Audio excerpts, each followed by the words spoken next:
everyone, welcome back to my channel. It's Madison here, aka Dandelion, and today we are back to our regularly scheduled witchcraft programming. And yes, Giles is here. Giles is here. Our Velcro boy is here. Before we get started with this video, you can tell what this video is going to be about from the title. We're going to be talking about dream work, sleep magic, but disclaimer, this video is not about lucid dreaming. This video will not at all be about lucid dreaming. Separate disclaimer related, but different, is that this video will also not be about interpreting your dreams. That is something that I am very well versed in. I love doing dream interpretation and dream analysis. So that will be a video coming very soon as a kind of part 2 to this video. Okay, disclaimers out of the way. Let's get into dream work, sleep magic. Before we get into it, don't forget to like this video and subscribe to my channel so you don't miss any of my future videos and so that you don't ever miss a chance to see the Giles. So the first thing that is essential to talk about before we start doing any of the fun sleep magic dream work stuff that we're wanting to do is sleep hygiene. So the first thing is just the obvious hygiene things that you deal with every day in your life. So make sure that where you sleep is clean and make sure that your bed is pleasant to be in. It should be a pleasant space that you enjoy being cozy and relaxed in. If you're gonna do sleep work, dream work, any kind of magic that involves sleep and dreams, treat your bed and your nightstand as if it were a sacred space, an altar space, a place of worship and spiritual practice. So you want to treat it like you would any of your other spiritual, metaphysical, witchcraft spaces. So if you're cleansing your altar, you need to cleanse your bed. So the first step of that is physically cleaning it. And then the next step beyond physical cleanliness is energetic cleanliness. So then you want to go into spiritually cleansing, energetically cleansing your bed, your sheets, your nightstand, your entire bedroom. Wherever it is that you sleep, you want to make sure that it's both physically clean and energetically clean. So there are many different ways that you can energetically cleanse something. You can use smoke. You can burn different cleansing herbs. Some of my favorites are cedar. Cedar is a great one for cleansing. Frankincense, eucalyptus incense is great.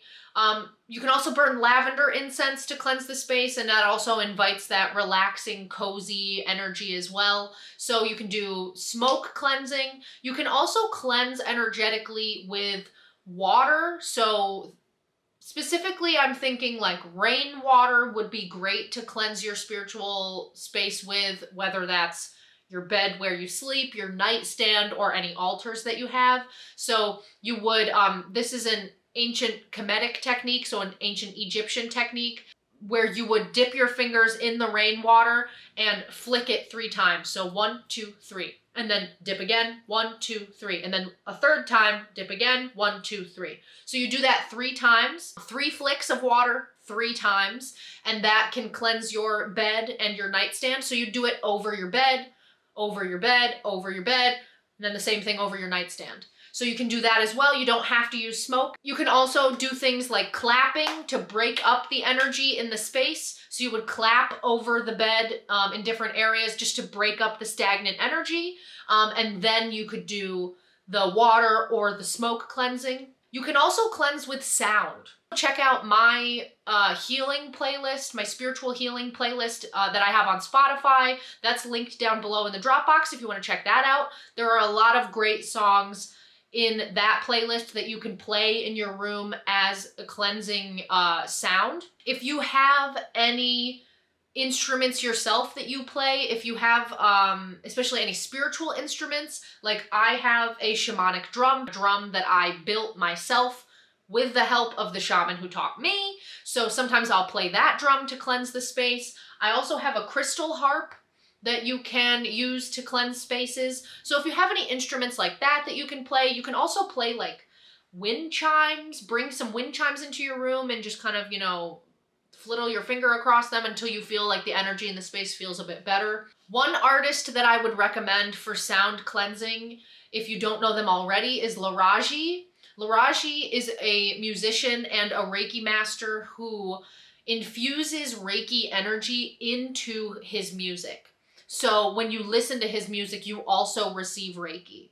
So that's Laraaji's music. I'll link it down below. It's also in my spiritual playlist that is also linked down below. Laraaji is also great because not only does the music cleanse the space, but it also invites in positive energy. If you have windows in your bedroom, open the windows regularly. If you can open the windows for like 30 minutes once a day, that's great. Let the fresh air in, let the air circulate. Make sure that the air in your bedroom doesn't become stagnant. Especially if you have other people in your bedroom sometimes, other people coming into your room, whether it's friends or romantic partners. Make sure that the space gets cleansed of any energy that those visitors may have brought with them. Or if you have a negative experience in your bedroom, whether it be a nightmare, you want to make sure that you do an intense energy cleanse anytime things like that happen. Also related to opening the windows and letting the fresh air in, make sure that your bedroom gets sunlight. So every day, open the curtains, open the blinds, wherever you can get sunlight in your bedroom during the day, you want and you need that. So that's important to keep the energy cycling as it should through the, morning, afternoon, evening, night, morning, afternoon. You want to keep the energy shifting. You don't want it to become just like stagnant, stuck, stale energy. That is no good. Okay, moving on from sleep hygiene, we're going to talk about another fundamental building block for the foundation of your dream and sleep work, which is routine. Dream work, sleep magic, anything like that. It can be helpful to have an evening routine and a morning routine. So these could look like anything. You get to personalize your evening and morning routine to exactly fit you and whatever work you're doing in your practice. For the evening routine, it could be things like, every evening I take a shower and then I go to my altar and I meditate, or I journal, or I pray, or I call on a specific deity that I work with for dreams and sleep. And then I, close up my ritual and then I go straight to the bed. Or it could, or you could take a ritual bath before bed with herbs and incense that invite sleep and relaxation, but also like prophetic dreaming and divination and things like that. It can involve journaling, it can involve meditation, prayer, ritual, and your ritual can include anything you want. If you want to include chanting, after affirmations, like I said, if you want to include working with a deity, if you want to include candle magic. One thing I really enjoy doing pretty often, not every night, but pretty often, is I'll do an ecstatic dance, conscious movement ritual in my altar space before taking a shower and going to sleep, or taking a bath and going to sleep. So you can do anything really with these routines that you're setting for yourself. And then same thing with the morning. Maybe in the morning, the first thing that you do is go to your altar space or just sit up in your bed and grab your dream journal and write down anything you can remember from that night's sleep. It could be the first thing you do when you wake up is you meditate. And you meditate on what happened in the night while you were sleeping, or your intentions for the day. Any part of your spiritual practice you can include. If you're a person who works with tarot cards, oracle decks, you can include those as well. Before bed, you can pull a couple, do a tarot spread, pull a couple oracle cards. And the purpose of setting a morning and evening routine with dream and sleep magic is it allows your physical body and your energetic body to get into that routine of, okay, I'm going to be going to sleep soon. This is always what I do before I go to sleep. It helps to train your nervous system to have that cycle. It helps with your circadian rhythm so that you sleep well and wake up feeling good. And it just, builds the foundation for your spiritual practice. When you have that morning routine and that evening routine that you keep coming back to, and they don't have to be the same every morning and evening. It could be certain mornings you do this, and then other mornings, maybe you have more time. Maybe on the weekend you have more time in the morning, so you do a more elaborate morning routine on the weekends. And maybe in the evening you've got more time than in the morning, so maybe your evening routine is much more involved than your morning routine. Make it work for you. So your routines, your morning and evening routines should lay the foundation so that your magical workings and your spiritual work has a good, even, solid footing to go in whatever direction it needs to go in. Other things you can include in your routines: yoga, stretching. Stretching is also one that I would really recommend for the evening routine. It's very relaxing, but stretching also moves all your chi. So it moves all your energy in your energy body, which can be very good before you go to sleep. Say you're trying to go to sleep and receive messages from spirit guides or from deities, or just to understand your dreams more and understand your subconscious more. You have that intention, and then you stretch before bed, among other things that you might be doing in your evening routine. You stretch before bed, and then you get into bed and you go to sleep. You've just moved all your energy, and then as you go to sleep, that energy that's moved is kind of, because you've kicked it up, it's going to come through often more strongly in your dreams than it would have if you had just gone to sleep and you had let your energy stay very still. And one thing I would say is pretty essential for your evening routine, no matter what you're going to be doing in your evening routine, one thing that I would recommend including no matter what is intention setting.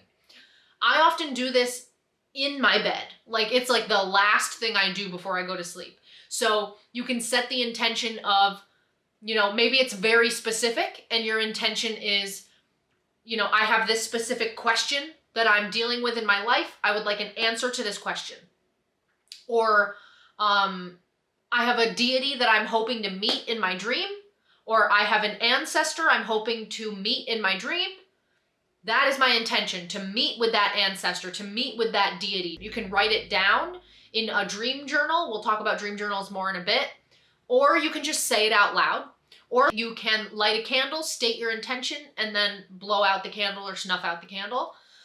So intention setting, I would say, is one thing in your evening routine for dream and sleep work that I think is essential. And another thing that I have to say, we have to get it out of the way about sleep work and dream work, is technology is the enemy of sleep and dream work. Technology is great for a lot of things, but it's not great for going to sleep.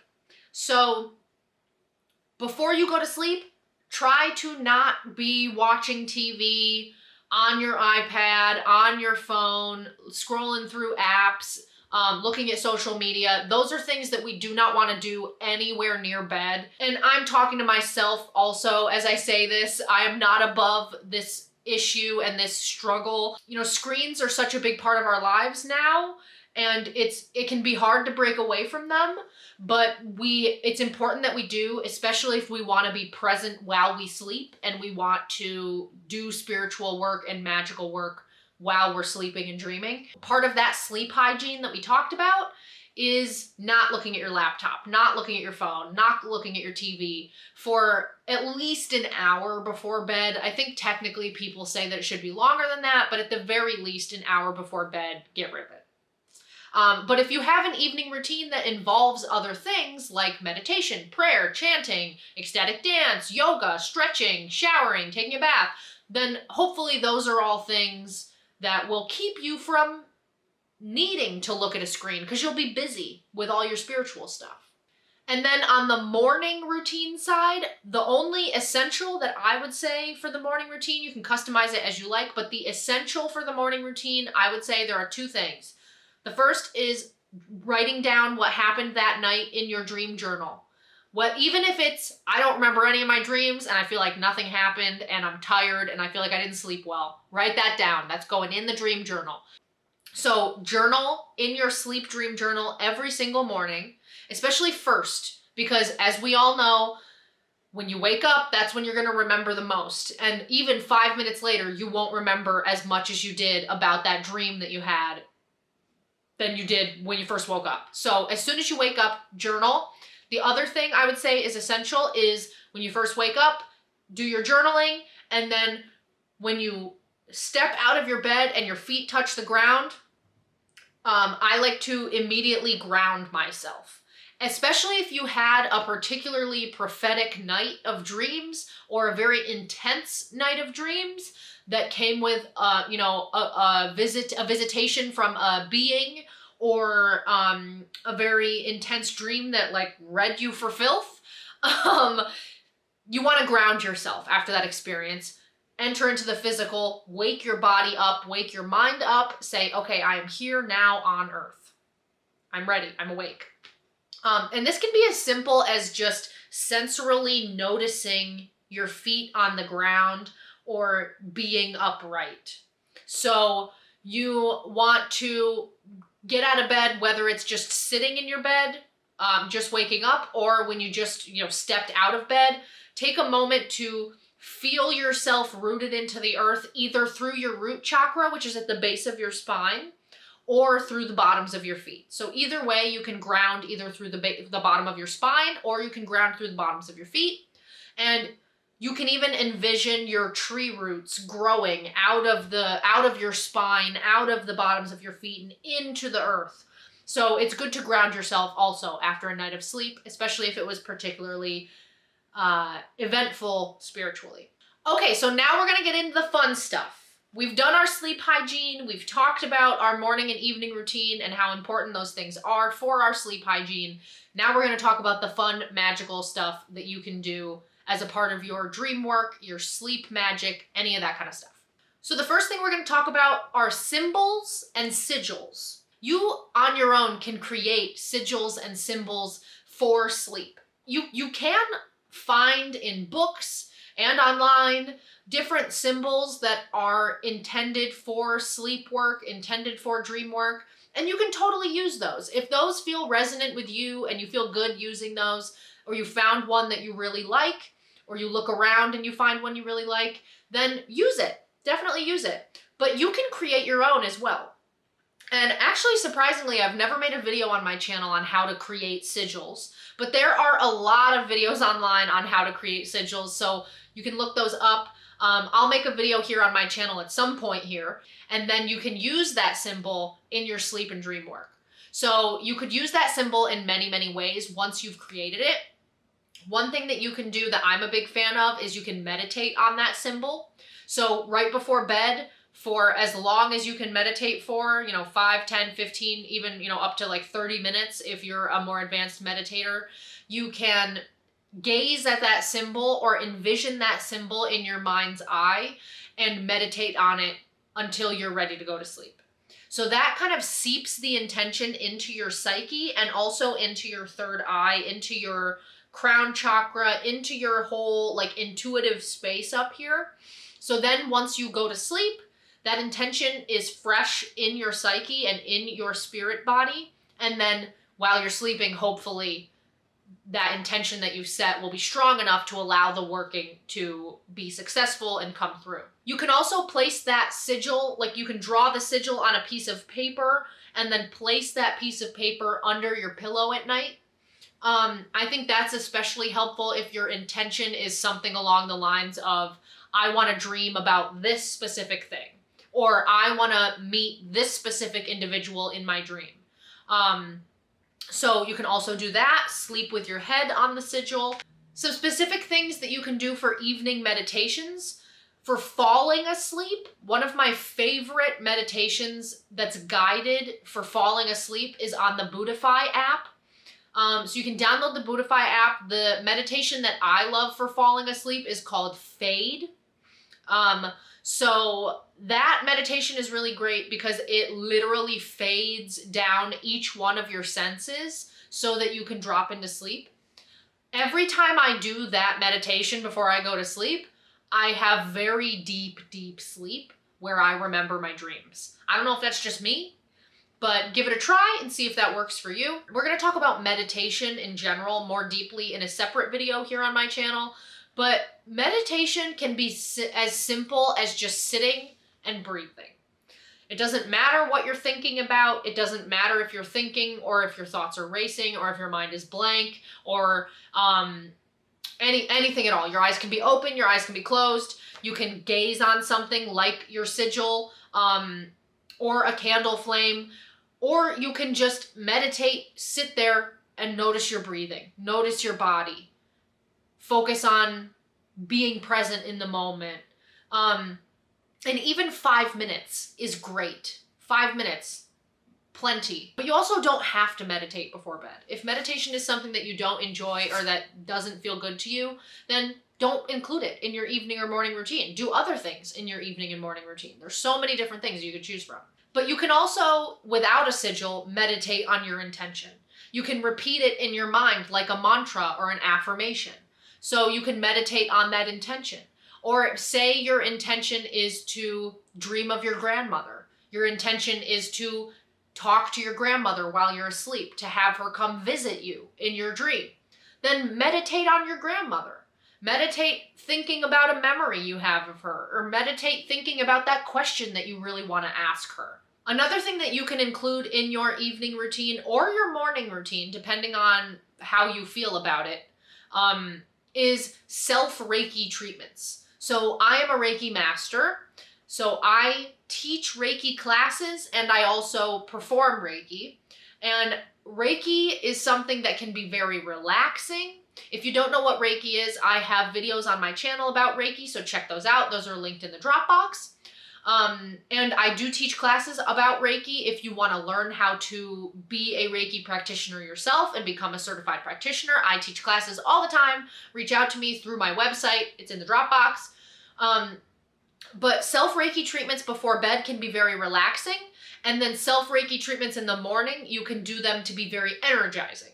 So that is something that you can also include in your evening or morning routine. Another thing you can include in your evening routine are herbal teas, evening teas that will help you feel sleepy and relaxed, but also open up your ability for divination. My favorite evening tea that I make for myself most evenings, but not every evening, is a lavender chamomile kind of latte, I guess you could say, because it has milk in it, non-dairy milk.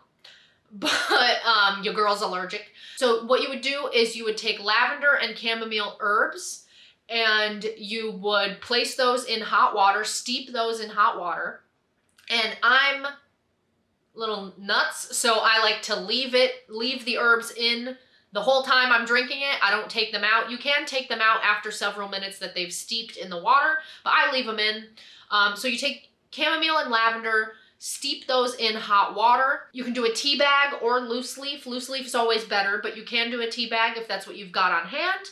And then you're going to steam or at least heat up some milk. I prefer oat milk.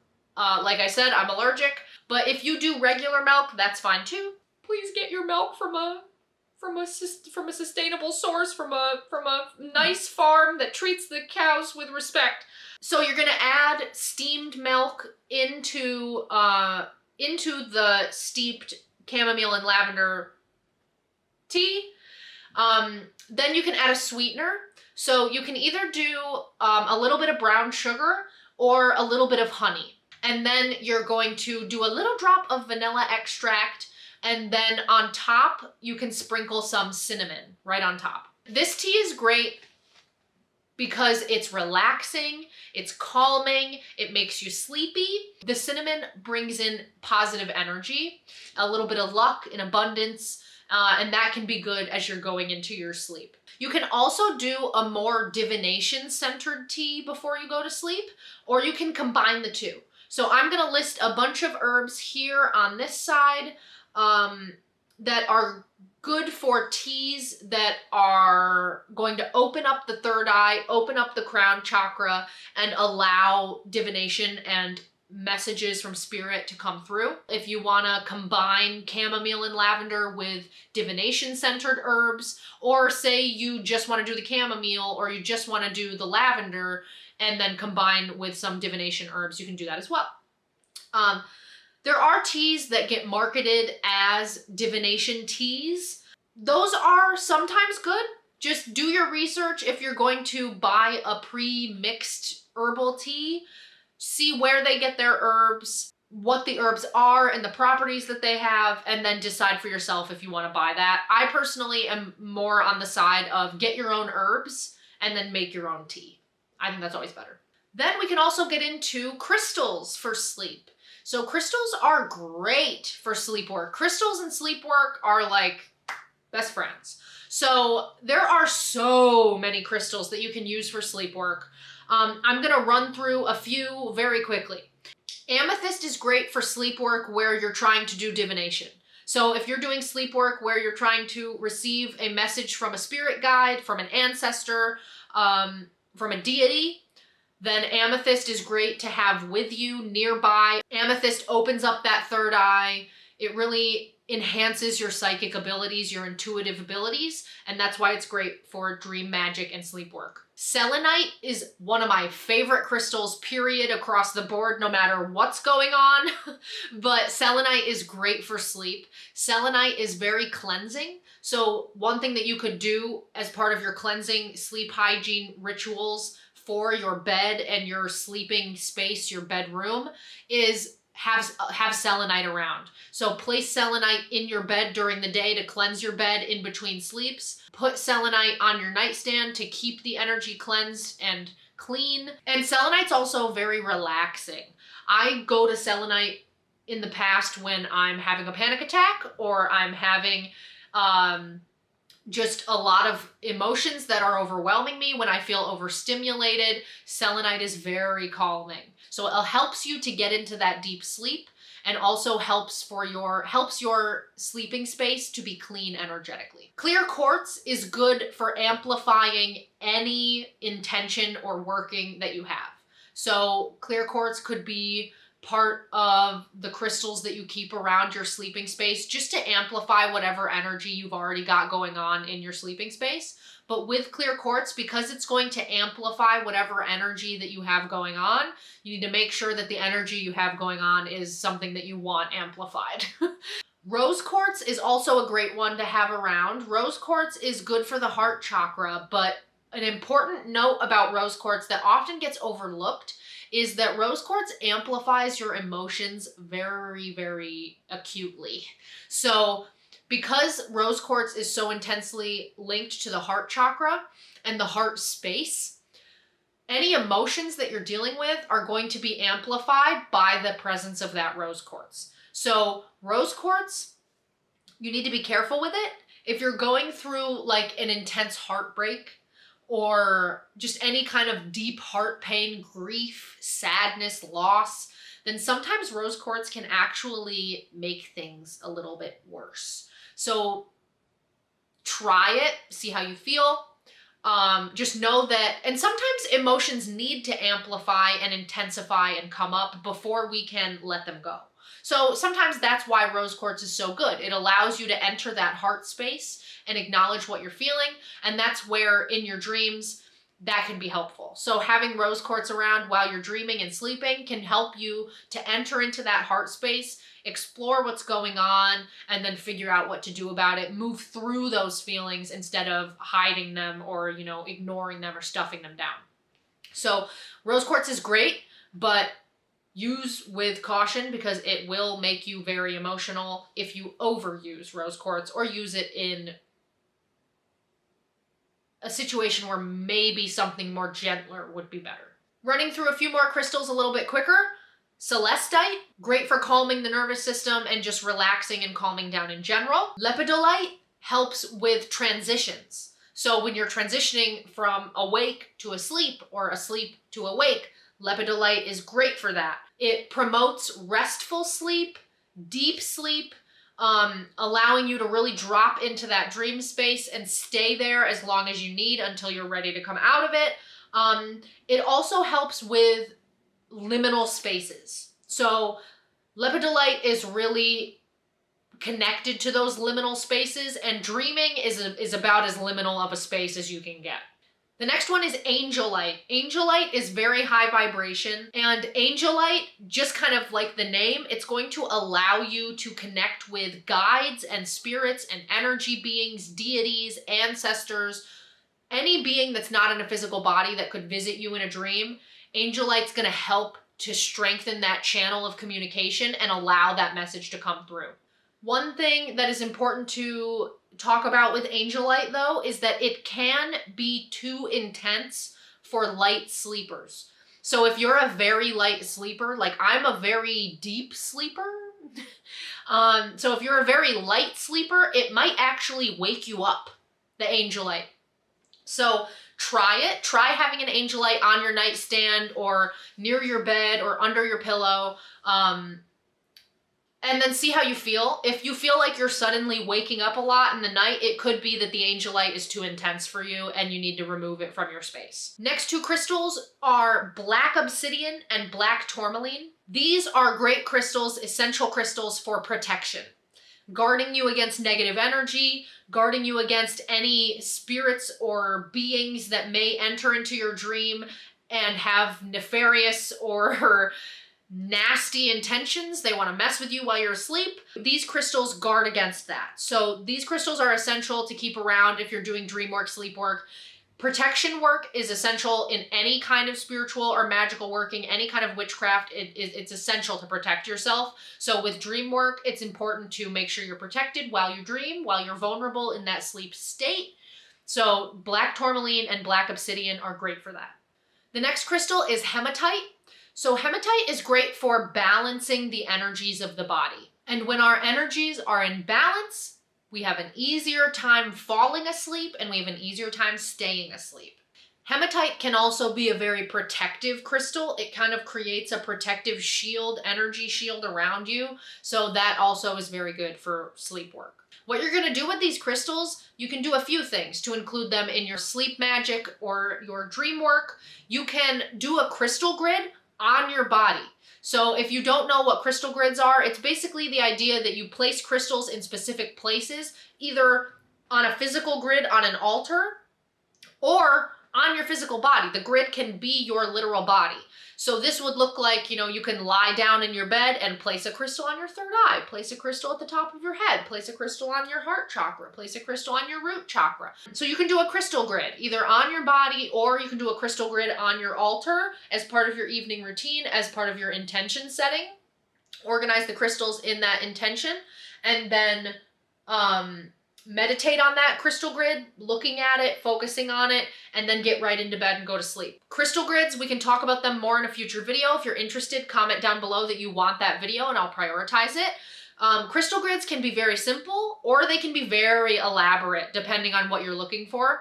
So research crystal grids, find out if it's something that resonates with you. Again, we can talk more in depth about those in a future video. You can also place these crystals on your sleep altar. So one thing we're going to talk about in a minute is sleep altars. So if you have an altar next to your bed that's dedicated to sleep and dream work, you can place the crystals on that altar. You can also just keep these crystals on your nightstand so that while you sleep, they're nearby and that energy is impacting you while you sleep. You can also place one of these crystals under your pillow. You can wear the crystal while you sleep if you have a necklace that's that crystal or a bracelet that's that crystal. So you can place them near you. You can do a crystal grid. You can put them on you, wear them, put them under your pillow, put them on your nightstand, put them on your bed. There are lots of things you can do with the crystals. And if you're doing a crystal grid on yourself before you go to sleep, you can leave the crystals on yourself for 5 minutes. You can, 5 minutes, 10 minutes, 15 minutes. You can fall asleep with them on you, but that might be a little bit more intense of an experience than just having them on you for a few minutes and then removing them and going to sleep. So beware of that. If you are going to try leaving them on you and falling asleep, just be aware that that might be a much more intense experience. And you need to be a little bit more prepared for that. So if you've never done dream work or sleep magic before, maybe don't start out falling asleep with crystals on you, maybe work up to that. Before we move on from crystals, a warning and disclaimer about crystals.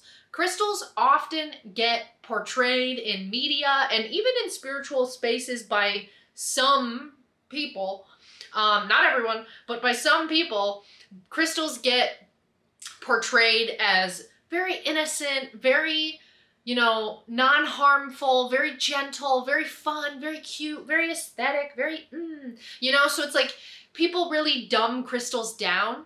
Crystals are strong, and crystals do impact you, whether you believe it or not. And overusing a crystal can be very detrimental to your health. So it's important when you start using any kind of crystal in any kind of way to pay attention to how you feel as you move through working with that crystal. When you're doing crystal work, be aware of what you're doing, pay attention to how long it's been that you've been kind of steeped in the energy of that crystal, take breaks from that crystal, and then come back to it when you need it. Too much of anything is bad. So too much of a good thing is not good. So make sure you're paying attention when you're doing your crystal work, that you don't overdo it. Because like I said, with the rose quartz, similar things can happen with rose quartz. It can make you over emotional. It can make you feel like emotionally raw. And that's when you know, okay, I need to step away from the rose quartz for a while. It's a little too much. Crystal work is often meant to be subtle. It's not like a huge thing when you do crystal work. It's often very subtle. It's a subtle energy shift. And that's what crystals help with. So if the impact that you're getting from your crystals or from a crystal is intense and overwhelming or overstimulating or all-consuming, it's too much. And sometimes you just need to change how you're interacting with that crystal. Maybe selenite is very helpful, but you shouldn't have it under your head while you sleep. Maybe instead it should just be in the room, or it should just be on your nightstand. Or maybe you should meditate with it, holding it before bed or in your lap before bed, and then maybe you should put the selenite on your altar and walk away and go to sleep. So sometimes you just need to shift how you interact with the crystals. The next category is essential oils. So there are so many essential oils that you can use for sleep. Disclaimer about oils before we get into it. Any essential oil, make sure that your skin isn't going to have a negative reaction to it before you put it on you. So do a little test patch, do a little, just a little tiny drop of it, like, on your hand or on your arm before you go like rubbing oils into your skin. Make sure you're not allergic to anything. Make sure where you get your essential oils from is a legitimate source, a reputable source. A lot of essential oils are like synthetically created or watered down to the point where they are not potent at all on the level that they should be. So get your essential oils from a place that is respectable, a place that you can trust. Read the labels, learn any business you're going to buy essential oils from, or any kind of herb or plant at all. Read where they get their stuff from. So if you're going to buy an essential oil, research that company, find out where they get their supplies from that they then make the oils out of, so that you know what you're getting and that what you're getting is what you paid for. Essential oils are often not cheap, and for good reason. But if you're getting an essential oil that's watered down and you're paying full price, like it's a legitimate essential oil, then you're getting scammed. So the essential oils that are good, they're going to cost a little bit more, but they are good, and you will notice a good essential oil from a bad essential oil. So a bunch of oils, I'm going to rattle them off real quick. I'll put them here, that are great for sleep. Lavender, vetiver, cedarwood, chamomile. Those are my favorites. You can also do eucalyptus. This is also great if you're like me and you have seasonal allergies and before bed you're sneezing, or you have like a stuffy nose from being outside all day. Eucalyptus is great for that as well. You can also do a little bit of peppermint if peppermint doesn't bother you. But you can take these oils and you can just breathe them in. So like one thing that I love to do is I keep some vetiver oil by my bed on my nightstand, and I'll just open up the bottle, sniff it for several seconds, close the bottle up, head on the pillow. So that's a great thing you can do. You can also take the oil, whatever oil you're going to use, and mix it with a carrier oil. My favorite carrier oil is coconut oil. It's very soothing to the skin and also very moisturizing, so it's like double whammy.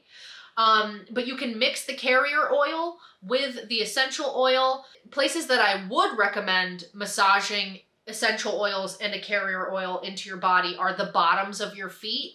That is a great place to seep up those essential oils and all those properties. I would recommend like down here, do the base of the neck. You can do, if you're like me and you sleep like with your hands kind of near your face or like this, you know, the classic autistic sleeping position, you can put oils like here or on the tops of your hands. So that way you're like sniffing in the oil all night long when your hands are by your face. So that's what I would recommend.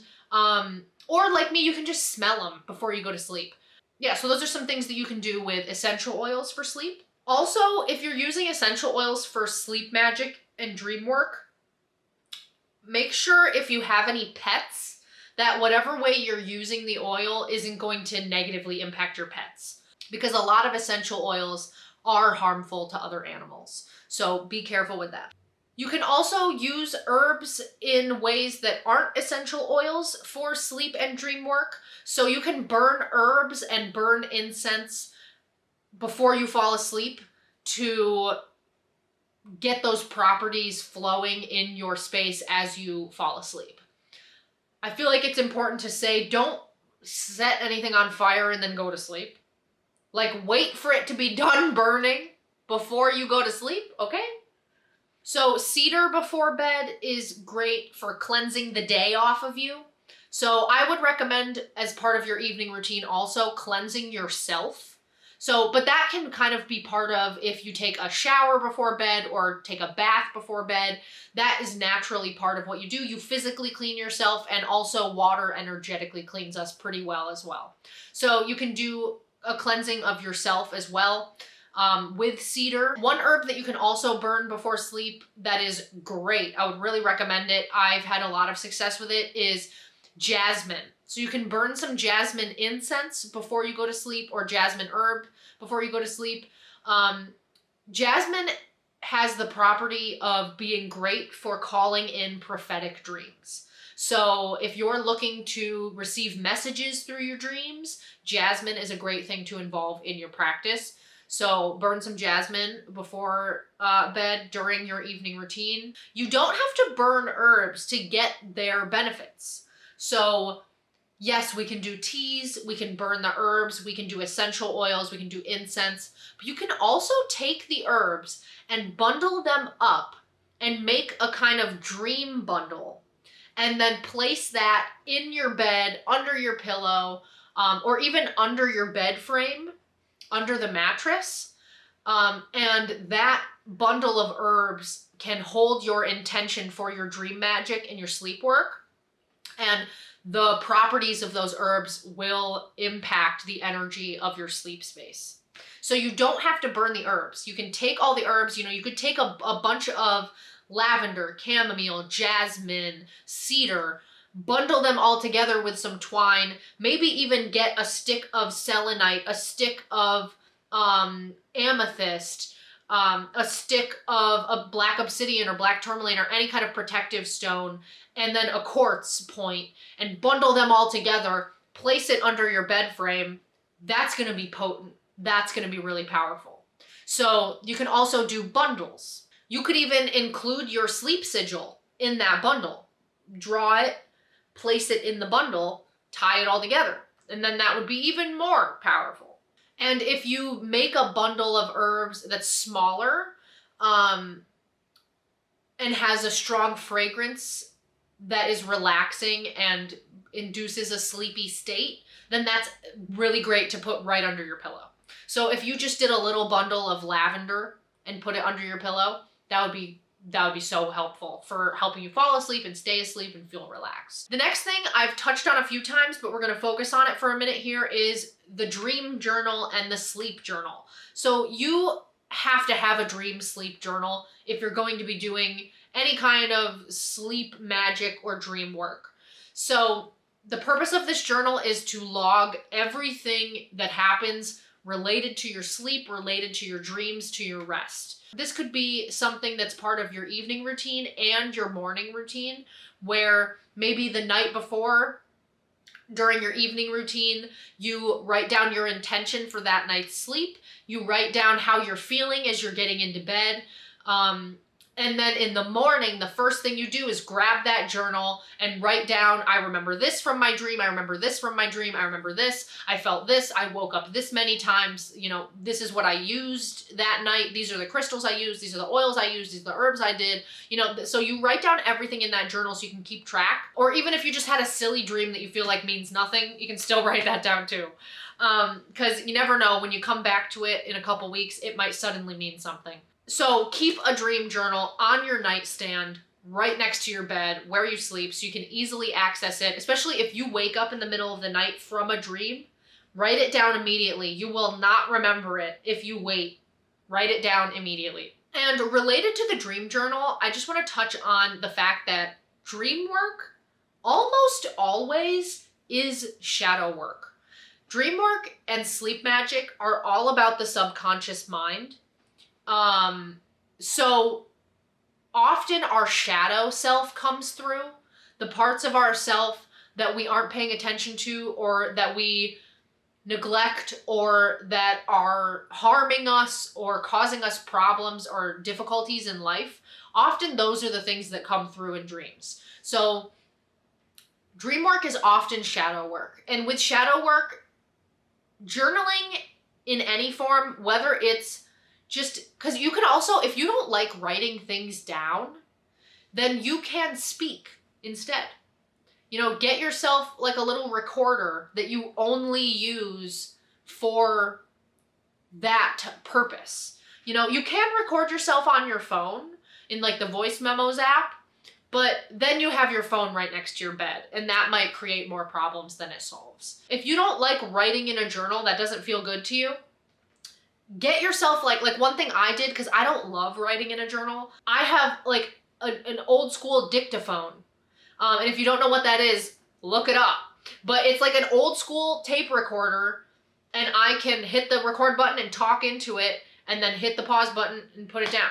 That can also be really great when you're in the middle of the night and you're sleepy, but you want to quickly say, hey, I had this dream. This is what happened. I'm going back to bed. You know, and then you don't have to open your eyes. You don't have to hold a pen. You don't have to be able to see the notebook and write things down. It allows you to stay in that sleepy state. You just grab your dictaphone, if you're me. You hit the record button, you say what you gotta say. You hit the stop button, you put it back on the nightstand, you roll over, you go back to sleep. So a tape recorder of some kind is also a great alternative to a dream journal, or you can do both. I do both. Another really fun thing that you can do for sleep work and dream work, any kind of sleep magic, is you can work with stuffed animals, pillows, and blankets. So this is especially great for kids. Like if you're a mother, if you're a father, and you have young kids who maybe are having trouble sleeping, for whatever reason, could be any number of reasons, you can charge their stuffed animals or their blankets or their pillows with a certain intention or a certain purpose. And then that object becomes a sort of ritual object that helps them to sleep. And you can do this with yourself too. You can do this with anything, you know, even just your regular pillow that you put your head on every night. You can charge these objects with your intention. You can use your sigil to do this. You can also just use herbs and crystals to kind of soak that object in the energy of those herbs and crystals, and then that object is charged with that energy from those herbs and crystals. So the way you would do that is either you can burn the herbs and then move the object through the smoke repeatedly, or you can just place the object kind of in a bed or bath of the herbs, obviously no water. And then and same with the crystals, just place the crystals on the object or around the object and allow the object to kind of soak up that energy. If you are going to do this, you need to continually cleanse the object and recharge it. So maybe once a month, you would cleanse that item with the same methods that we talked about for cleansing your sleep space. And then you would recharge the object the same way you charged it before, whether it's, because you can also draw the sigil that you made for sleep and dream work on the object, either energetically draw it with the palm of your hand, or you can literally draw it with a marker, or you could even embroider it onto the object. Like one thing I do as a Reiki master is I have blankets in my home that are specifically Reiki blankets. So those blankets, I charge them about once a week, but at the least once a month. With Reiki energy, I charge them, kind of soak them in that Reiki energy, and then they are kind of imbued with that energy for that whole month, and then I redo it again. Cleanse and recharge. You can also charge these objects under the full moon. That's also very powerful. Same with your crystals. Any crystals and objects, whether they be stuffed animals, pillows, blankets, that you use for your dream and sleep work, charge them under the full moon as much as you can. So you just place them outside when the moon is full and allow them to be outside all night long. And of course, along with spiritually cleansing these items, energetically cleansing these items, you also want to physically clean them as well, because they're not going to help you energetically if they're dirty physically.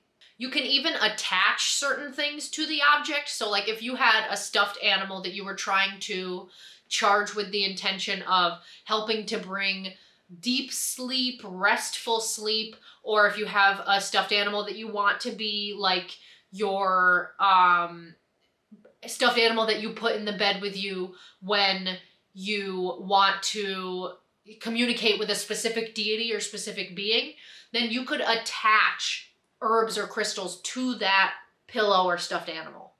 And same with herbs. So you can literally attach these objects to the stuffed animal or to the blanket or to the pillow as well. You can also dab some of the essential oil on the object as well so that it smells like that oil. And if you're a person who's into knitting, crocheting, sewing, embroidery, quilting, anything like that, any kind of textile art or fiber art, then you can do a lot of really fun things with that. I'm into those things, and that allows me to do a lot of fun things with symbols and sigils, where you can take that symbol and, you know, embroider it onto a pillow, embroider it onto a blanket, knit it into a pattern, into a stuffed animal that you made, you know. So the sky's the limit with that. You can get really creative with that sort of thing. And if you want to be able to charge stuffed animals and pillows and blankets with Reiki, like I do, then reach out to me and take class with me. Another thing that I personally kind of can't live without, because I've had one since I was a kid, is a dream catcher. So a dream catcher is a ritual object that comes from indigenous people, and it's important to get your dream catcher from indigenous people. Do not just buy a dream catcher from anywhere.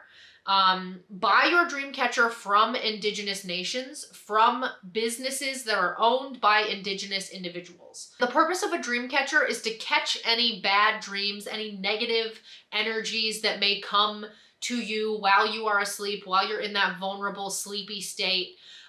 Trap them in that dream catcher and keep them from getting to you.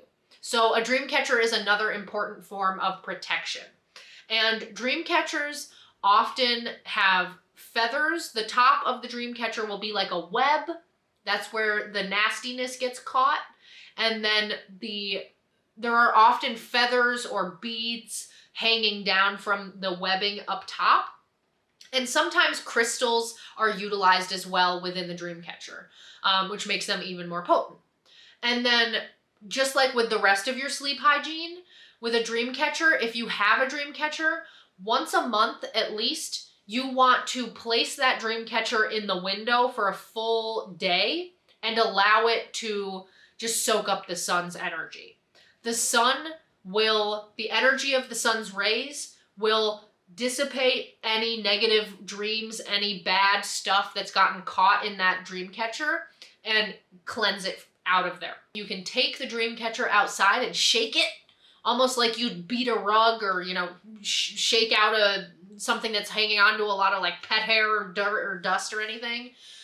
So you can take the Dreamcatcher outside and shake it, but if you're going to do that, make sure that you shake it out like away from your home. Don't shake it in your backyard or near your front door, because then it's just going to come right back in. I would say if you're going to take it outside and shake it, go like outside your backyard area, like just beyond it, and shake it out and then bring it back in. But the sunlight will do the trick if you'd rather do that. Before you use whatever Dreamcatcher you buy, cleanse it. Before you start using it, cleanse it. Now we're going to talk about some deities and beings that are associated with sleep and dreaming.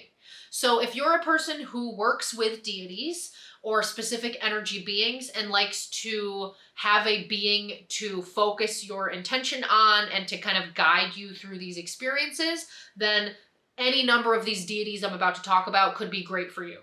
So I'm going to list a bunch of deities. I'll put their names here that all are associated with sleeping and dreams. So you can begin to foster relationships with any one of these deities. And if you want to know more about working with deities in general and what that looks like and how you do that, I have many videos about that here on my channel, and they're all linked down below.